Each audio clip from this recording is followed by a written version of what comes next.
Hello and welcome back to the Reapers. Today we're in the F-14B Tomcat and we're looking at air-to-ground with unguided bombs. The Tomcat was primarily a fleet defense air superiority fighter, but it was expanded into air-to-ground operations and can carry a formidable air-to-ground loadout. The first thing we're going to do is look at the ordnance, so we're going to call up the ordnance screen here. We can have air-to-ground ordnance on pylons 1B, 8B and 3 through to 6.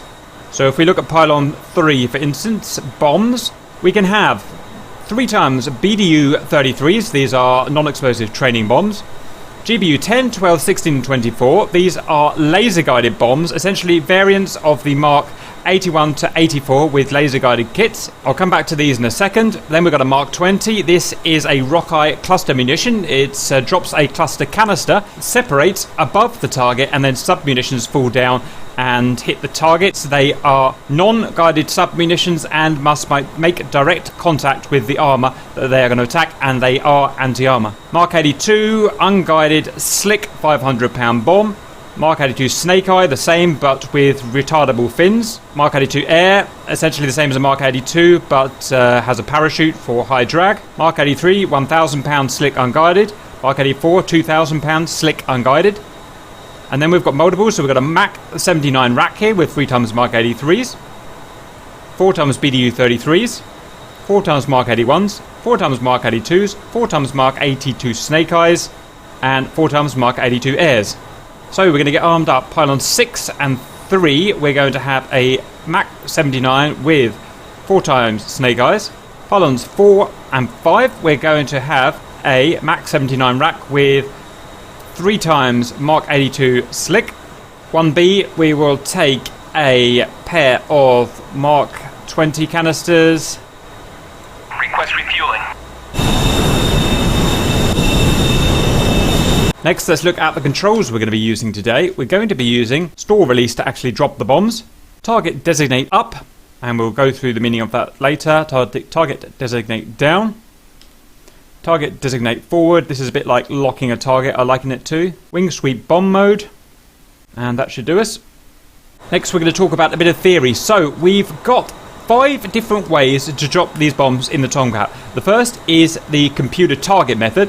Now this is what would be referred to in a more modern aircraft as CCRP, continuously calculated release point. It works by designating a point on the terrain and then flying towards that point, and the computer will drop the bomb automatically for us when we've reached the necessary calculated point. Next is computer IP point. This is similar to computer target, except it's referenced from an IP point. Next is computer pilot mode. This is what would be referred to as CCIP in a more modern plane. It's where we have a bomb fall line and a cross on that bomb fall line which indicates where our bomb would fall. So we'll go through that. We've next got manual mode. This will give us a fixed site and a way to depress it, and involves following depression tables to hit. And the 5th is the data link bomb mode. So data link bomb mode is currently not implemented DCS, and we're not sure if it will be. Computer IP mode is a bit more involved, and we're going to make a separate video on that, so we're not going to go through that today. So we're going to use computer target mode, computer pilot mode, and manual mode. There are also several formats of dropping these bombs. We can drop them singly, we can drop them in steps, we can drop them in ripples, or ripples and steps. So we're going to try everything out we can. We'll drop the unguided Mark 82 slicks in computer target mode, computer pilot mode and manual mode, and we'll use a mixture of step pairs and singles. For the Snake Eyes, we'll do a long ripple with computer target mode. Then the Rock Eyes will drop in step pairs in computer target mode and probably computer pilot mode. Like most things in the Tomcat, the workload is split between the pilot and the Rio, so we'll be jumping between seats to get everything done. All of the work that's going to be done by the Rio could be done by the Jester system, but we're going to look at doing it manually today. We'll look at using the Jester system another day. The next thing we're going to do is get in the air, find some targets and report back. Okay, so we found some targets, a couple of convoys of semi-armoured targets on a road below us, so we're going to start getting ourselves set up. First we'll set the pilot cockpit up and then do the Rio. So, Master Arm is going to go on, lift the catch and put him up. We're going to go to air to ground mode here. Note that when doing this, it has to do a old-fashioned tape reading, and it's going to take about 30 seconds to actually get the symbology up and ready. Next, we have to get our wings in wing speed mode. So we're going to press the wing speed mode for the wings. This locks the wings in 55 degrees or beyond. And essentially, we're disabling the maneuver flaps as well, which is going to give us a smoother gliding for the ingress. Next, we're going to move back to the Rio. Let Iceman take over the flying. Okay, I'm just going to pause it here so we don't fly too far away. So we've got a weapons type here first of all. It's a spinning wheel. You use left click and right click on the mouse to choose the correct type of weapon that we're going to drop. Now just out of fluke it's chosen the right ones for us. We do want to start on the Mark 82 L for low drag. I'm not going to use active pause on this because it's currently bugged with the F-14, so we'll have to use proper pause. Next, we've got the attack mode. Those 5 modes we talked about earlier. We're going to start with the CTRP, known as computer target. So left click up to there. Next, we're going to go to the fuses. We've got, like in the F-18, an electric fuse here and a mechanical fuse here. My general guidance here is to always have nose tail with the mechanical fuse. Generally, you can't go wrong with that. And with the electric fuse, it depends what bomb we're going to use. Safe is obviously safe. VT, variable timing. So something that we want to do, for instance, explode above the ground. Variable timing. Instant, obviously instant explosion as soon as it hits the ground or one of the fuses crushes. Delay 1 and delay 2. I don't know that milliseconds involved in delay 1 and delay 2, but they are delays that we can use for extra penetration and whatnot. Then we've got the delivery mode. Do we want to deliver in steps or ripples? If you select step, then 1 air-to-ground impulse is sent when pressing the stores release button. If ripple, then pressing the release button sends a sequence of impulses out where we can drop bombs one after the other in a long ripple. Next, do we want to drop single bombs, so a single bomb per impulse, or a pair of bombs per impulse? This only works obviously with symmetric stations, paired stations, and it works on both step and ripple. Next, down here under delivery options, if we were going to set ourselves a ripple, we can set our quantity in the ripple, so however many we want, and we could use these wheels to select the right amount, and the interval in milliseconds between each drop. So everything's pretty much set up for us. The only thing I want to change is I want delivery mode pairs. I want to drop a pair of bombs on a store's weapon release impulse. Now note that we also have to set the weapon stations that we're going to be dropping. So you can see we've got them labelled here. Here are the 2 fuse tanks, so they're irrelevant. We've got 1B, 8B, 3, 6, 4 and 5. In this case, the Mark 82 low drags are 4 and 5, so we're going to put them into the up position.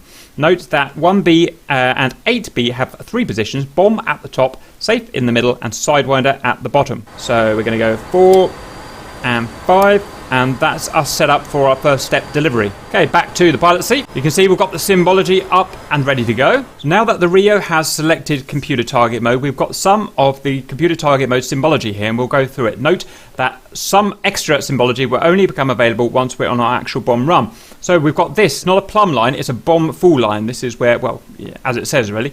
Next we've got a path vector in here, this little circle here. It's nothing to do with the diamonds, it's just coincidence it's on top of the diamond at the moment. This path vector shows us where our actual aircraft is travelling at the moment, which is not the same as an aircraft datum, which is this little dot here, which is where the aircraft is facing. Again, just coincidence, it happens to be near that at this time. The path vector also shows our orientation in terms of roll. Note at this point, when we are diving on a target for an attack, we should keep our wings as level as possible as not to upset the computer. Next, we have this diamond. This is the target designator, and what we're going to do is maneuver this when we get near a target up and down the bomb full line, and then finally when it's in position, we're going to press the forward button, target designator forward button, to lock it on some terrain. And once it's locked on that terrain, it will not leave that terrain. We can then fly away and come back and it will still be on that terrain. So that's something to note. Other than that, our usual air-to-ground symbology, Ord here, Ordnance here. We've got our altitude here, 10,000 feet barometric, 0 feet barometric. We've got our heading tape up there, obviously, and our pitch ladder in 5-degree increments. So this method can be used in essentially a straight level bombing or a dive. If we're going to use it in dive, then there aren't really any parameters, but I would suggest between 10 and 20 degrees I found optimal for this computer target mode. Regards speed, these computer modes, all 3 computer modes will compensate for our dive angle and our speed, and in fact all of our parameters. But the key really is to make the job for the computer as easy as possible by keeping our speed as stable as possible. I know that's not easy in a dive, but it's just something to bear in mind. General common sense that says that we want to go pretty fast. 400 to 500 knots, I suggest, around Mach 0.8, to ensure that the bomb has plenty of fuel, that we don't have to drop the bomb too low, and that we're exposed to enemy fire and missiles for as little time as possible. Also note that you may want to fire your countermeasures when doing an ingress, but it's not something we're going to be doing today. So regard our dive-in for this. My suggestion is that we attack the target in a dive. We are going to climb up to 6,000 feet or above. You can't really go too high as long as you're within reason. We're going to travel towards the enemy in a dive, 10 to 20 degrees, 400 to 500 knots, and try and keep as stable as possible. Then we're going to maneuver our plane so our bomb fall line falls on our target that we can see visually, and then we will report back. Okay, so we're rolling in now. 10,000 feet, a little bit high, but it doesn't really matter. Speed 400 knots, so the descent will raise that a little bit. Look for our targets visually, and I think I see them. We'll take that first batch there. So we're going to maneuver. So just in case you can't see this on the video, it's quite small. There is a little string of targets. We're going to maneuver so our bomb fall line intersects those string of targets. Then we're going to use target designator up and down to maneuver this diamond designator on top of them. When the designator is directly on top of them, we're going to press target designator forward, which will lock this diamond in position on the terrain below the target.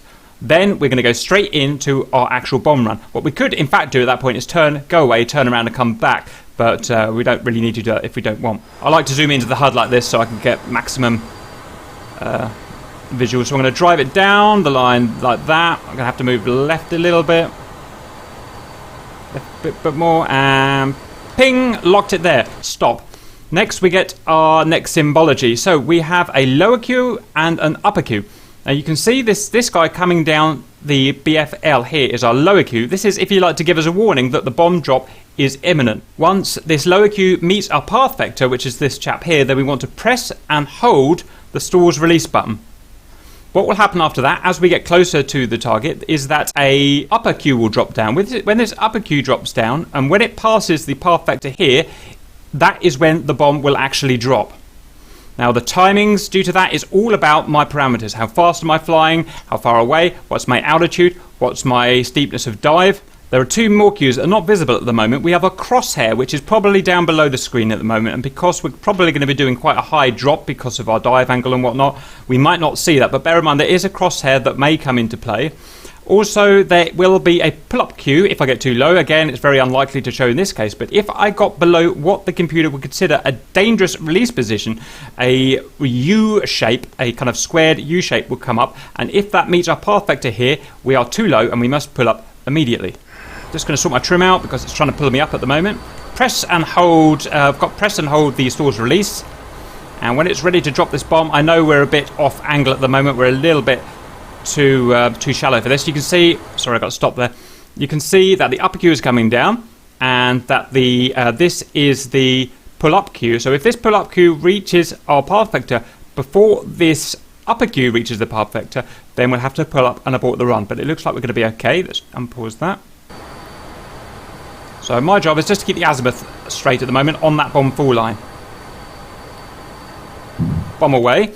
And I probably didn't describe this very well earlier, but we're trying to keep everything lined up. So we're trying to keep this bomb fall line here lined up with our designation diamond, lined up with our path vector here. That means we're flying in exactly the right direction, and that's all we have to do. Everything else, dive angle, speed, everything will be compensated for automatically. Now take note, that was extremely shallow dive. That was only 7 degrees, which is beyond what I would usually do. So I'm not sure how well the accuracy is going to be, but let's just go and find out.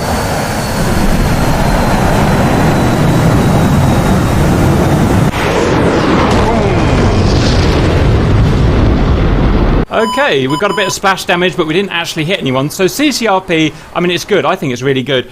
But regards accuracy, it's not that good. There's only so well that you can designate that target from, you know, several thousand feet away and whatnot. The other thing that I noticed is that bomb came out as a single. I actually wanted it as a pair, and that's almost certainly because I set my knobs up wrong. I'll go and change that now. Okay, just checking in the back here. We are set to pairs. We are set to step. So what I think is that I pressed the stores release button but didn't hold it down for long enough both to release. So we're going to go back now and have another shot at that. Okay, let's go around again. Now what we're going to see as we go around again is that my target designator is already remaining in position. That's because it's based on the INS system and doesn't need line of sight to work. So our BFL is telling us to turn right. It's guiding us to the INS terrain point, and there it is on our target. We're going to come from the side this time, so we might not be particularly effective, but let's give it a go. Here come our Qs. Lower Q reached. Diving in. Going to press and hold the weapon release this time, the stores release. Pressing and holding. Got both our cues up there. Off she goes.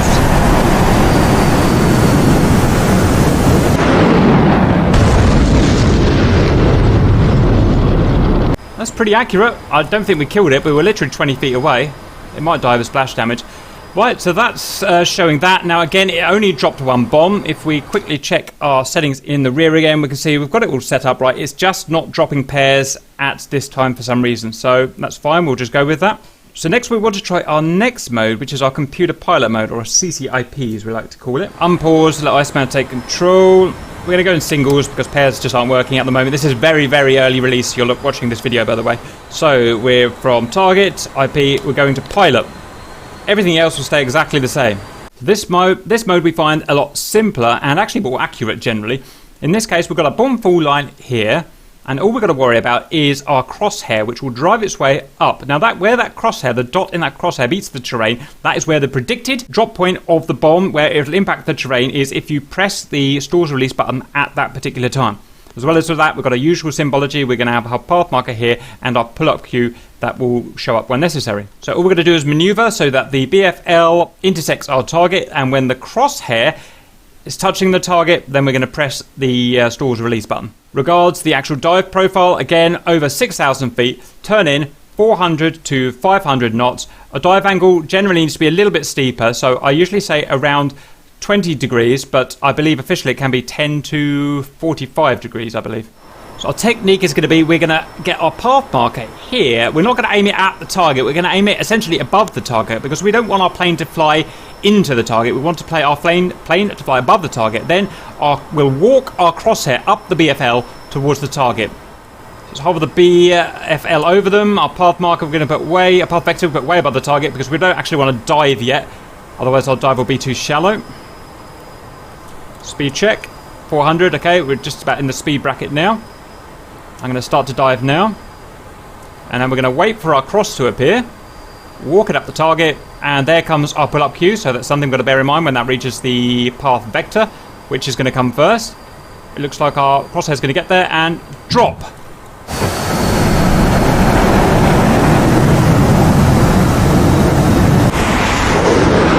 Boom! We got one! Ooh, ain't that sweet. So you can see what I mean about the CCIP being a lot more accurate than the CCRP for whatever reason. Next is the manual mode. So back to the Rio, over to manual, everything else will stay the same. So what we've got in this case, all we've got is this fixed pipper fixed to the HUD and is depressible. We depress it by using this here. We're currently on plus 53 mils of depression, and what we want to do is look up a bomb depression table to find the suitable depression for the speed and the dive angle and the release height that we're going to drop from. I've searched everywhere, NATOPS, even a real F-14 pilot, and I haven't managed to get hold of this table yet. If I do, I'll hopefully update this video with that info, but at the moment we don't have a drop table, so I'm just going to pretty much go from what I've been practicing with. So what I've know kind of works is minus 80 mils, basically copied the F5 profile. I'm going to tip in at 20 degrees at 400, 500 knots, 450 ideally. I'm going to release at 2,000 to 3,000 feet, and that should be AGL. It's pretty much AGL, even though it's barometric, but they're not very high up. And I've managed some success for that. Now note that this is not the primary system. This is a backup system in case the WCS, the weapons control system, fails. We can still go in and do our mission. So let's get everything set up. We're going to scroll. Our mouse will scroll to get it down to minus 80. It can take a little while. And all that's doing is physically moving the pipper on our screen. So you can see it's a lot further down now. So let's get up to our 6K and find the target. Okay, target spotted. Let's start rolling in. Again, we're just going to go straight for the time being. We don't want to dive too early because we won't be able to get our angle. We're going to check speed. It's, whoa, way too low. Speed up. Got to get that speed in, otherwise the bomb profile won't work. Okay, we can start diving down now. Trimming down.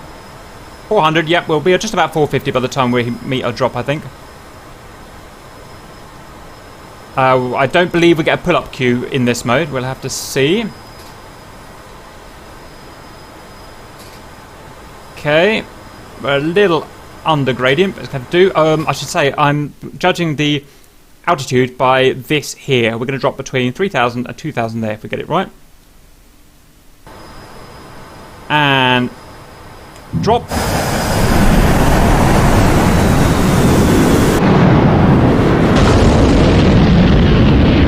Pretty much as expected. Like I said, I don't have access to any proper tables, so that's just me trying my best to do it. You'll notice it went long, and you'll notice that I was under gradient as well. I was about 15 degrees. So if it was steeper, presumably that would have been slightly shorter and would have hit its target.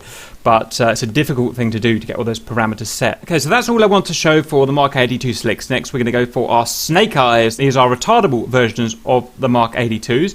The way we're going to drop these is a little different. We're going to drop them essentially flat and level rather than in a dive, although it can be in a slight dive. I'm going to fly longitudinally along the convoy above it. Probably, I mean, altitude isn't critical. Again, everything will be compensated for me, but 500 to 1,000 feet if I can, so nice and low. The beauty about snake eyes is that they are obviously a slow falling bomb, so we can drop them pretty low and don't have to worry about damaging our aircraft. And we're going to ripple these out in, well, we'll just drop them all basically in one long ripple. Okay, so delivery mode goes from step to ripple. We're going to press and hold the stores release to drop the bomb. Singles, we're going to stay in. It seems to be bugged with pairs at the moment. Fusing is going to stay the same. Electric fusing is going to stay the same.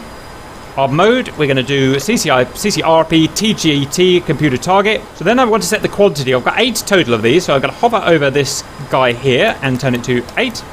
Next, I've got the interval. I can choose in milliseconds between impulses, and I'm going to put that to 20. I have no idea if that's right. I'm just guessing, in milliseconds. I don't know how many I should do. We're going to select the right pylon, so down, down, up, up. So we've now got pylons 3 and 6 selected, which is our snake eyes. We've got 20 milliseconds between impulses. We've got 8 times weapons to be dropped on the single ripple. We've got ripple selected here. We've got singles selected to drop a single at a time. Next, we need to choose our weapon type. So we can left click and right click on this guy here. We've got Mark 82H, Mark 82 high drag.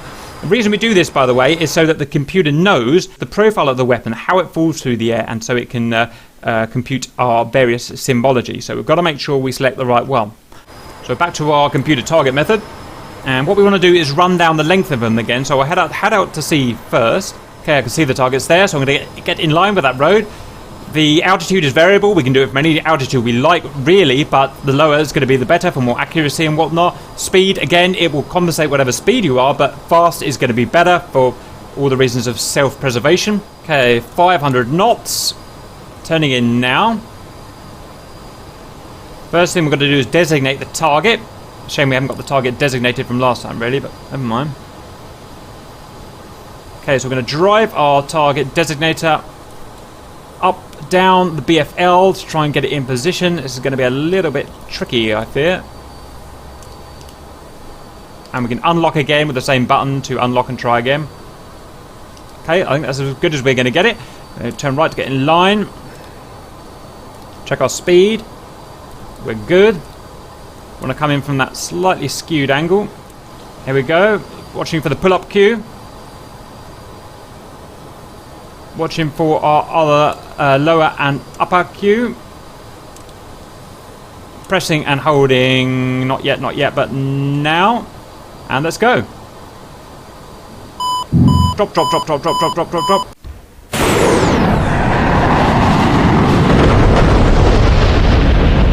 And that was pretty cool, right? I actually meant to spread them out a lot further long ways, but 0.02 seconds turned out to be too long. How long is 20 milliseconds? It's like a 50th of a second. That was a bit stupid of me. I should have set them longer between them. But you get the idea there, and we did actually take out the convoy pretty much, which is cool. Okay, so next we've got to try out the cluster bomb. So let's go back to the rear cockpit and let's get setting up. Regards to the fuse, the first thing to note is that we have to have nose fusing on the mechanical fuse for this type of canister munition. So we're going to set that up to nose. Okay. Next, I'm going to select the correct pylons, which are 8 and 1 here. So we're going to deselect our snake eyes. Turn these up to the B position, the bomb. The delivery mode is going to go to step instead of ripple because I don't want to ripple these off. I'm just going to fire them one by one. Whoops. There.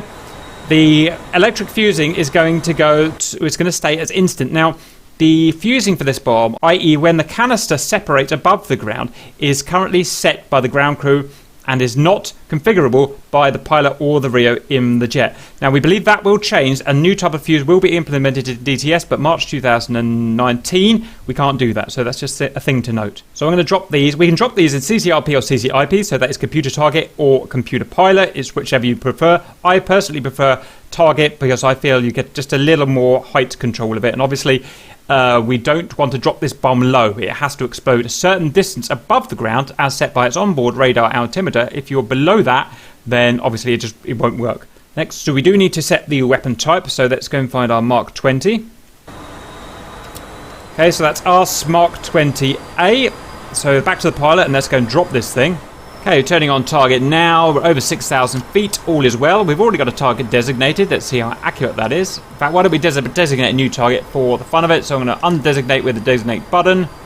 I'm going to go down here so we can get some new fresh blood. Ping. No, don't like it. Try again.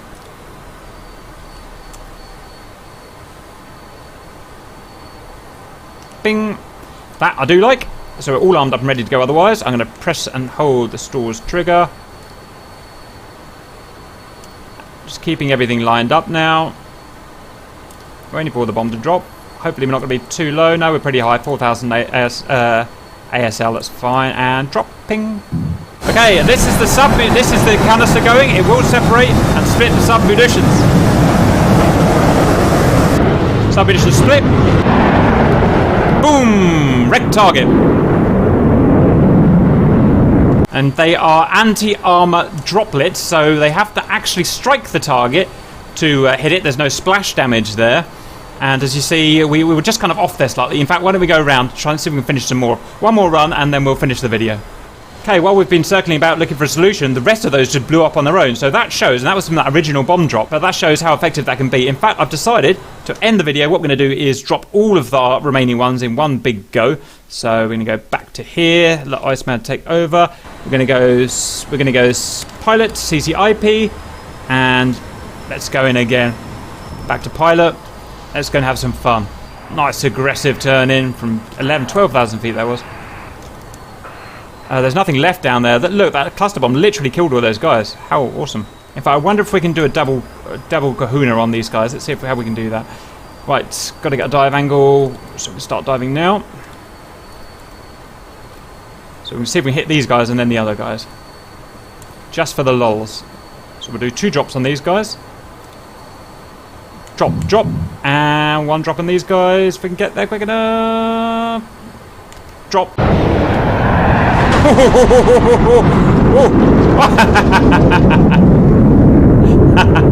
What a cool way to end. So these 2 did drop. The third one didn't drop, but I'm not surprised. I was just being stupid at the end of the day with that. And that shows how accurate you can get it with CCRP. That was bang on the money. It just wiped out that thing. And then from external view, we had a little incident with the Tomcat, obviously. But we won't talk about that. It's not very expensive anyway. Right, so to sum up, that was showing computer targeting mode, showing computer pilot mode, showing manual mode, showing slick single drops. We couldn't show pair drops today, unfortunately. Obviously, we'll get that fixed soon. You can use the gesture to select pair drops at the moment. It's just, it seems to be that switch is bugged in the back at the moment. Showing fast, low-level, retarded ripples, and showing cluster munitions. I hope that helps and see you later.